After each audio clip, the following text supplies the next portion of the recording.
Hi, I'm Sam. I am a Colorado native. I am a mom to an amazing 6-year-old boy that is the light of my life. I own a photography business that brings me so much joy.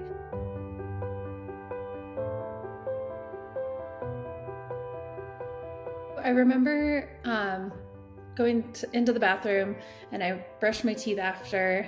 And I remember setting my toothbrush down and I very vaguely remember falling backwards, but I don't remember anything beyond that. One step halfway out. Step here. I didn't hear you say like this. That? Good work. Yeah.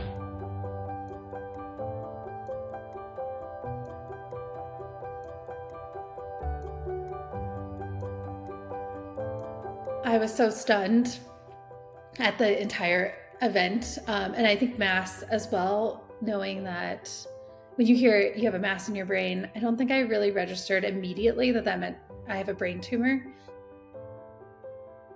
I started feeling a bit off the weekend before I was admitted to the hospital. I started just feeling off and what I thought was compounding stress. We were in the closing window to Christmas, and we host Christmas. So my initial thought was that I was just stressed to get to the end of the year. And I had said something to my husband. We were actually snowboarding that day, and I said, I just don't feel 100%. I don't feel like myself. I feel like I'm just too stressed to make commitments.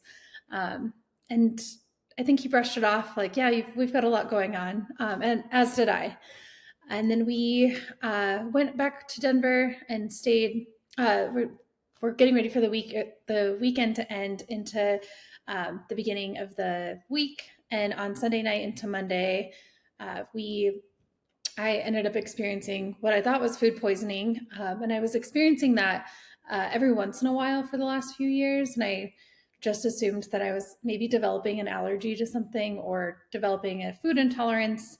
But what led me to be sick for a solid 4 hours, in the last time I got up, I fell in my bathroom and fell into a seizure. Thankfully, my husband was home and caught it immediately and called 911 when he realized I was seizing.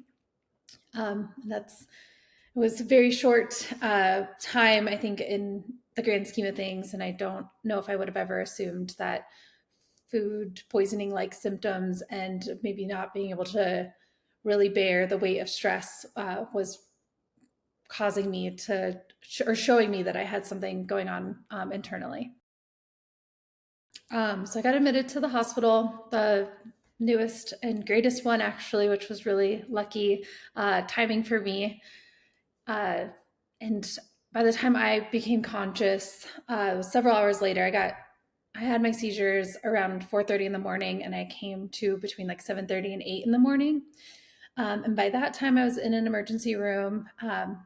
I was admitted into an emergency room, actual room, and my husband and son were sitting on the waiting room chair there. And when I woke up, my husband said, Sam, you had several seizures this morning. They did a CT scan when you got here. They found a mass in your brain. They're prepping you for an MRI, and a neurosurgeon's coming to talk to you. So that was the first thing I heard when I woke up. And I believe, or I feel like I asked him to repeat that because I was so not only out of it, but extraordinarily confused that I was in an emergency room and had zero recollection of how I got there and the events that led up to it. So I went in for my MRI.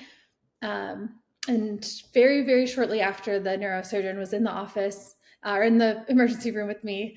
And he said, you have a mass in your frontal right lobe. It is putting pressure on your brain, which is now causing these seizures.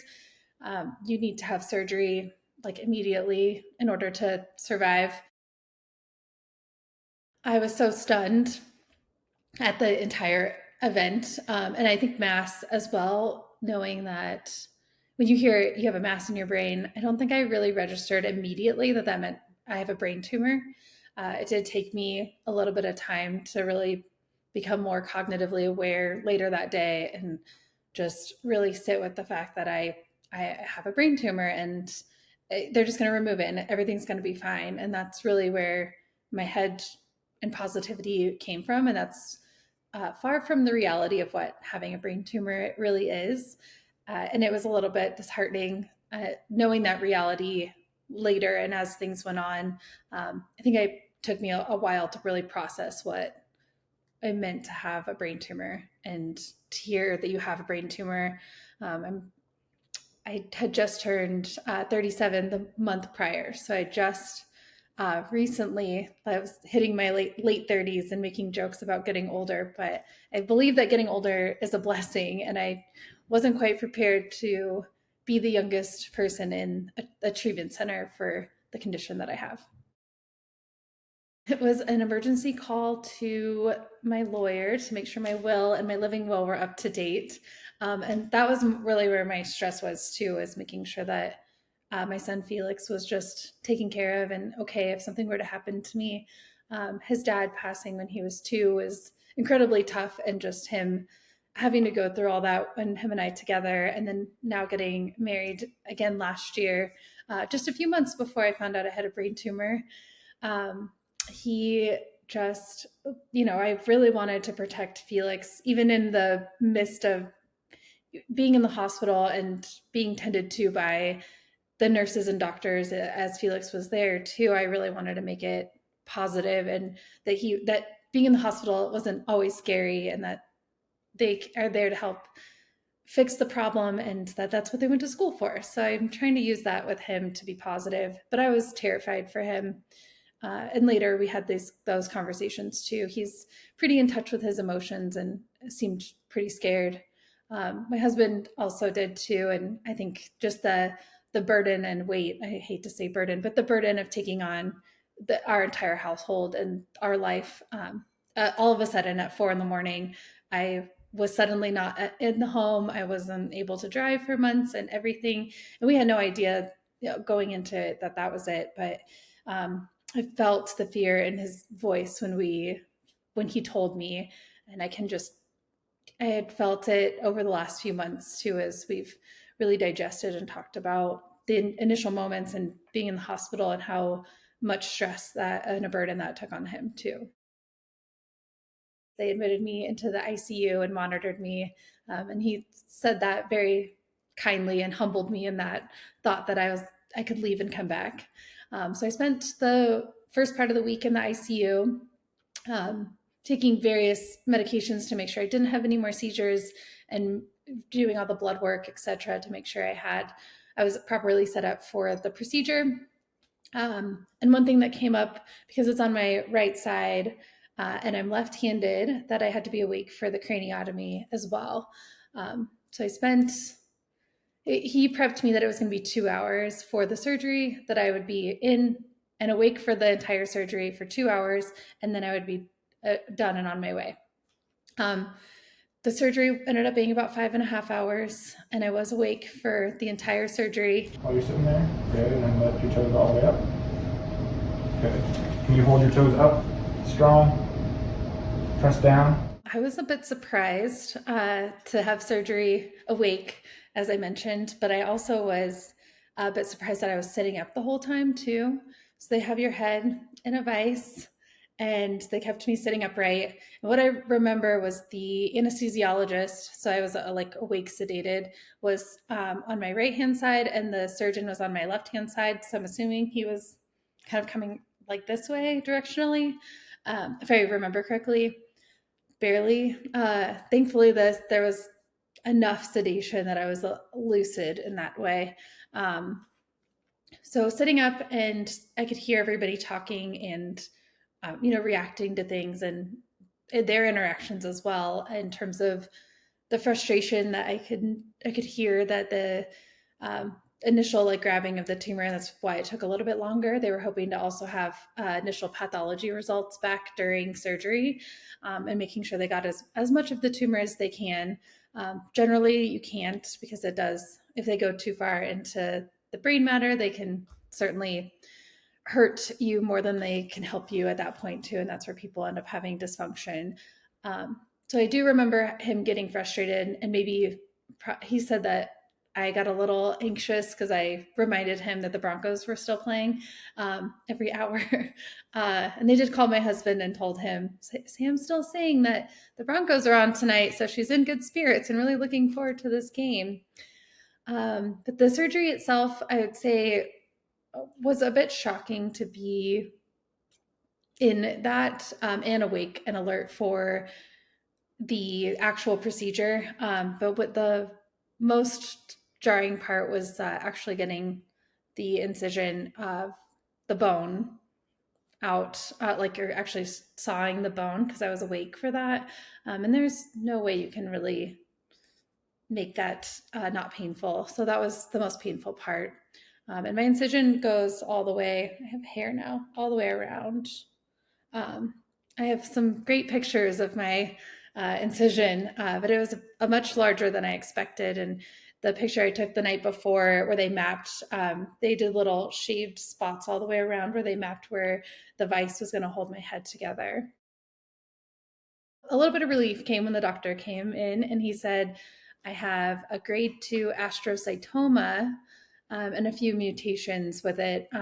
One of them being IDH1, and that is can be hereditary or it can be environmental.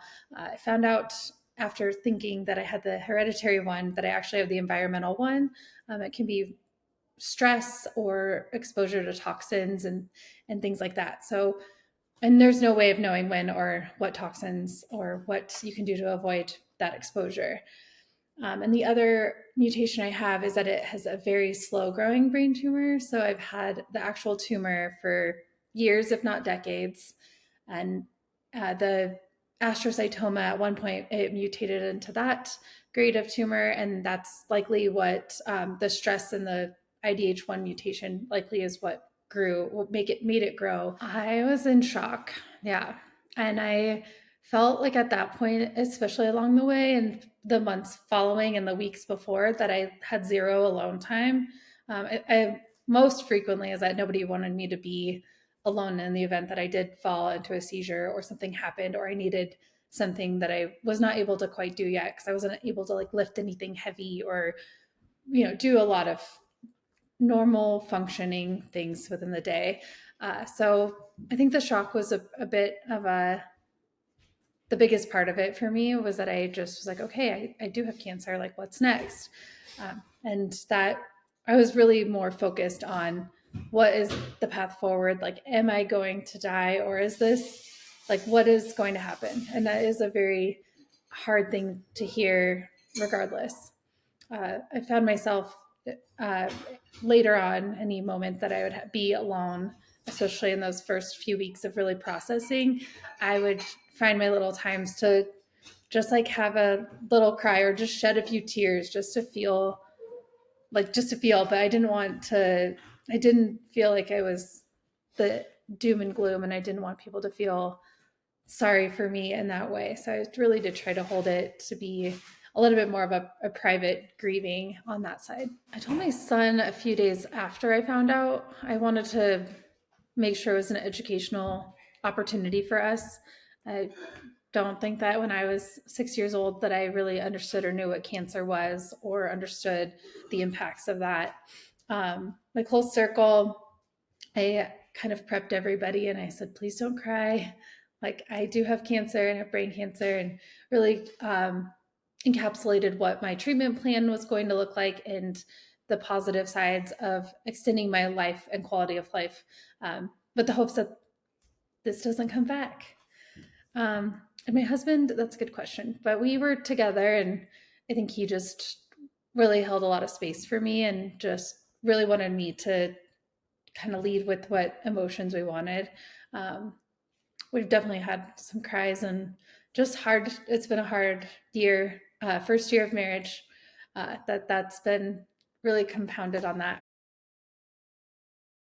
One option that I did not get in the hospital before the surgery was you can do nothing, because they believe that before the surgery, and they did believe too that if I did nothing, my chances of surviving within days was probably little to nothing. So thankfully, my oncologist did say, you can do nothing. and live with, post surgery and the chances of recurrence for the brain tumor to grow back and to be more aggressive and to ultimately, you know, take over. My chances of survival for 5 years was under 20% statistically.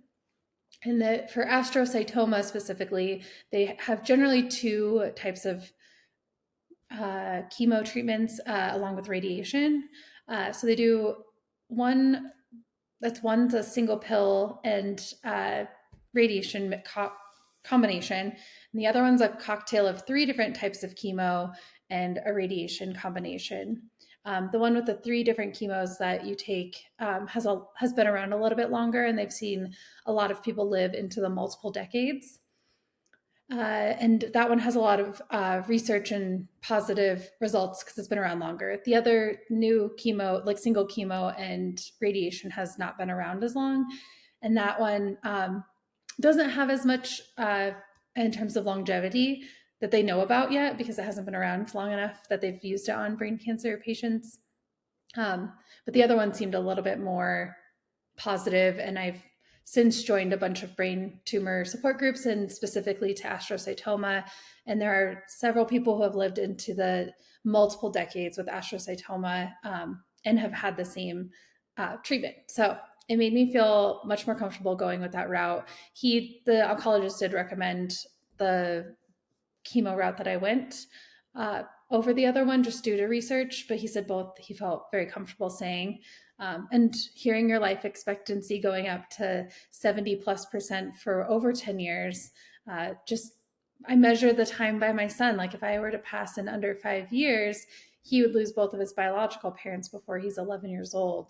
And how is that fair to him? And that's really what was making me most emotional, was that fight for him and like not putting him in a place in his life that he deserves that.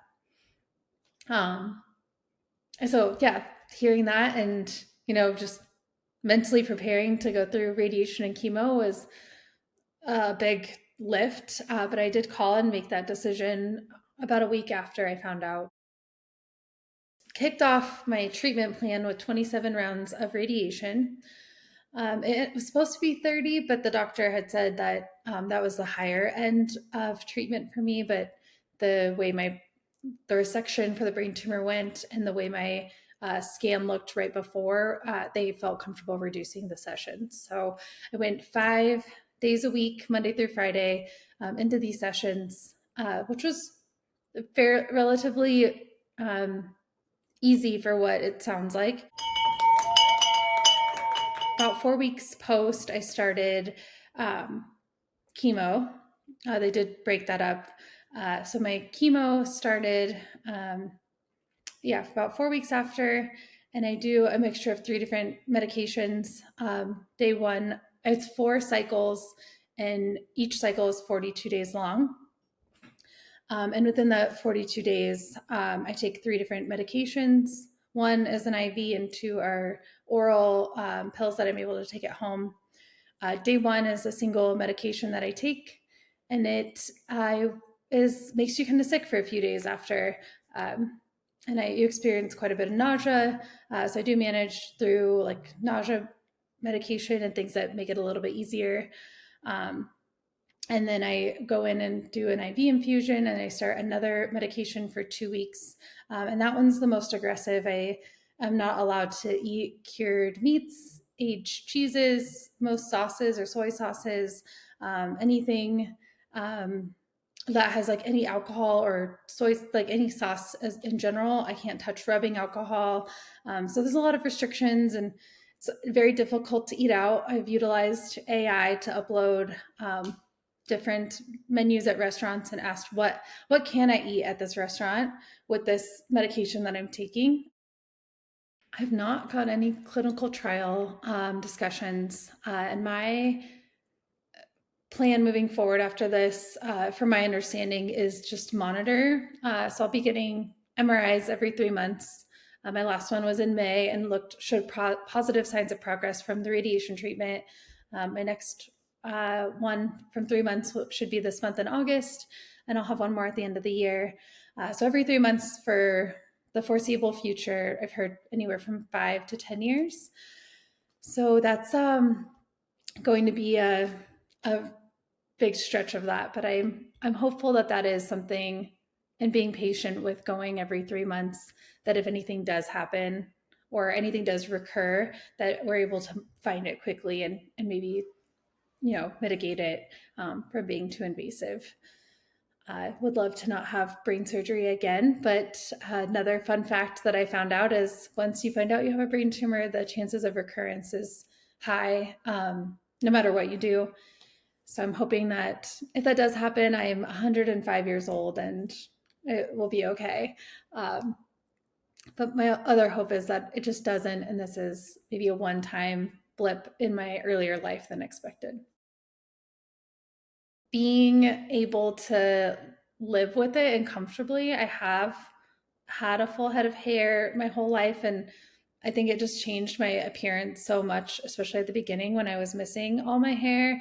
And I had a very noticeable scar that I couldn't cover, that I had to really become comfortable with that or who I was. I found myself very often just justifying, like, oh, I have brain cancer, or just telling that to somebody. My son even was saying it to people at school. They're like, you look so different, Felix's mom. What's different about you? And he would even say it. She has brain cancer. Leave her alone. So whether I want this to be a traumatic event for everybody, it kind of is. So I think it's been hard to come to terms with and hard to keep private, as it's so like physically obvious in my appearance. But I've gotten a little bit better and I'm trying to own it now. I feel like initially, and maybe it's going to take a little bit of time, that in this drastic change of my life, it's just being treated a little bit different. People started treating me different or acting as if I was more delicate or needed extra padding around me, where I'm very much independent, but I'm also like, I'm going to push myself in every way I can. And I think the bubble around me, or people hoping to give me the ability or to protect me, has really become a big change in my life. Improving that has been a little bit challenging as well. Just being like, I can do this. I'm good. They said I can do my normal activities. I'm not trying to be extreme by any means. I did only get one day of snowboarding in last year, and I'm hopeful that that is not the end of it for me. They promise that I can do all that, but it's a little bit hard to overcome that aspect as well. We all go through extraordinarily hard times in life, and if we want to live in or ruminate in the negative and live in that, and it can make us sick too. We can go under and like live in the stress and the disheartening feeling of being like, I have a brain tumor, I'm going to die, and this is what's going to kill me, and it's the end of the world. And really living in that is so toxic and so bad for you, that living within the positive side of things, or like feeling positive and optimistic that you can overpower this, and that it's mind over matter everywhere. And I try to be as mindful of that for myself all the time. Losing my husband and becoming an only parent, and then finding out I have brain cancer 4 years later, I cannot let the burdens and the hurdles in my life take over what is more positive, and seeing the joy on my son's face and giving him the best experience in life together and making memories together that last. I would say if I had one piece of advice for anybody, that it would be to take care of yourself. Know that if you're feeling overwhelmed or stressed, or that something's not right, that it's okay to just go and get a checkup and look, and maybe that stress can be something else. Most often do we hear, don't give yourself an ulcer, don't get so stressed you get an ulcer. But in my world, I'm wondering if I got so stressed that I gave myself a brain tumor, or made an existing brain tumor worse. So self-care, taking care of yourself in every way you can, and that would be my best advice, and finding out and being preventative.